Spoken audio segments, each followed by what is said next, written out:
Assalamualaikum warahmatullahi wabarakatuh. Usul fikih cicil emas.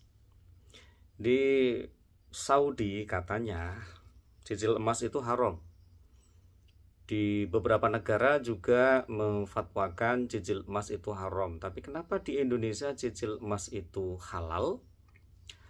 Oke, memang ada teks hadis sahih dan gak hanya satu yang substansinya menyatakan secara tekstual emas ditukar emas, perak ditukar emas, dan seterusnya itu ya, yang ada 6 itu tidak boleh dipertukarkan secara tidak tunai, tidak senilai.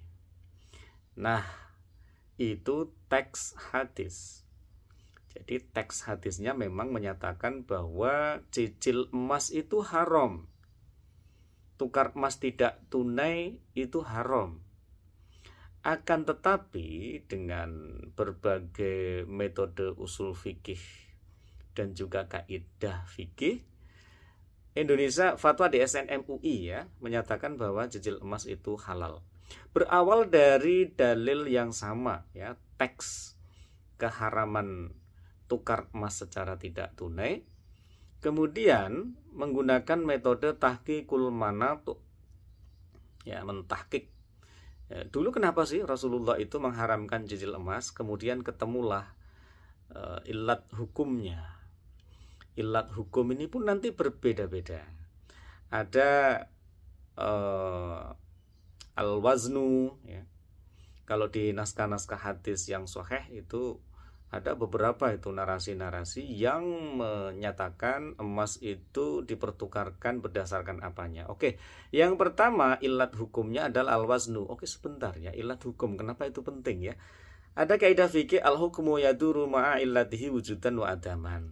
Jadi hukum itu beredar dengan ada atau tidak adanya ilat hukum ya. Nanti ada lagi kaidah fikih la yungkaru taghayyurul ahkam bitaghayyuril azminah wal amkinah wal ahwal. Saya punya kitab itu yang menyatakan kaidah tersebut, bahwa jangan ingkari bahwa perubahan penentuan hukum itu bisa disebabkan karena perubahan azminah alias waktu, wal amkinah alias tempat, wal ahwal alias kondisi atau urf. Ada lagi al-adatu muhakkamah ya. Adat istiadat atau kebiasaan di bisnis misalnya itu bisa jadi pedoman hukum. Ada al-ma'rufu urfan kal masyruti syarton. Sesuatu yang sudah dikenal sebagai kebiasaan dalam melakukan transaksi misalnya, itu juga dianggap itu dapat dianggap sebagai syarat dan ketentuan.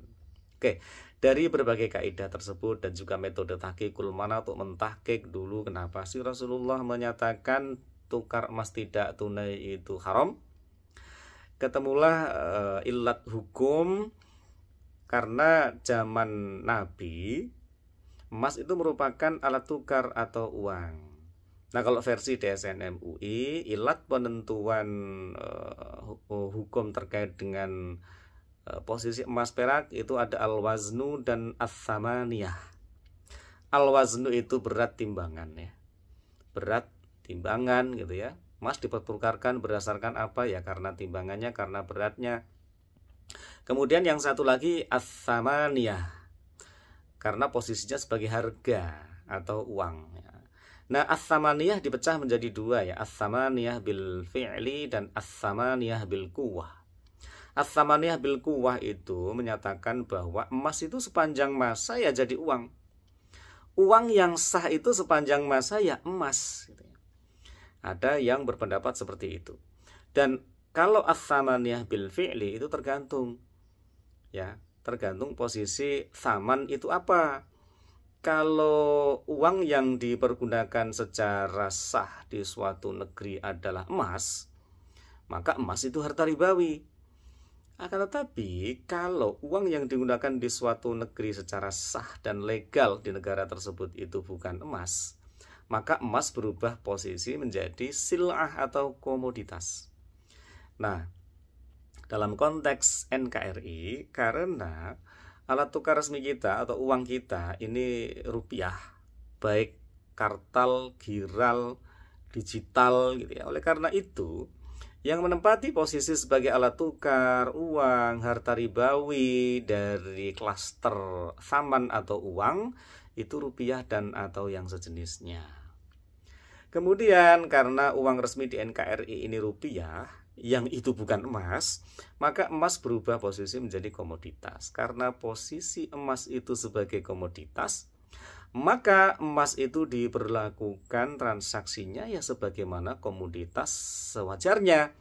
Jadi kalau kita beli laptop kan boleh dicicil. Nah, berarti kita beli emas juga boleh dicicil.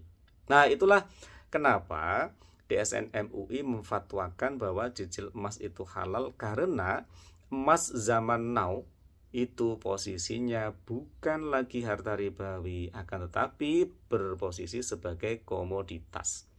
Nah, karena ada kaidah fikih la yungkaru taghayyurul ahkam bitaghayyuril azminah wal amkinah wal ahwal, bahwa hukum itu bisa berubah berdasarkan waktu, tempat, dan kondisi. Maka suatu ketika NKRI itu menetapkan bahwa emas itu uang itu emas, uang yang sah itu emas, maka cicil emas menjadi haram kembali, hukumnya bisa menjadi haram kembali. Oke, demikian uraian singkat usul fikih cicil emas. Terima kasih. Assalamualaikum warahmatullahi wabarakatuh.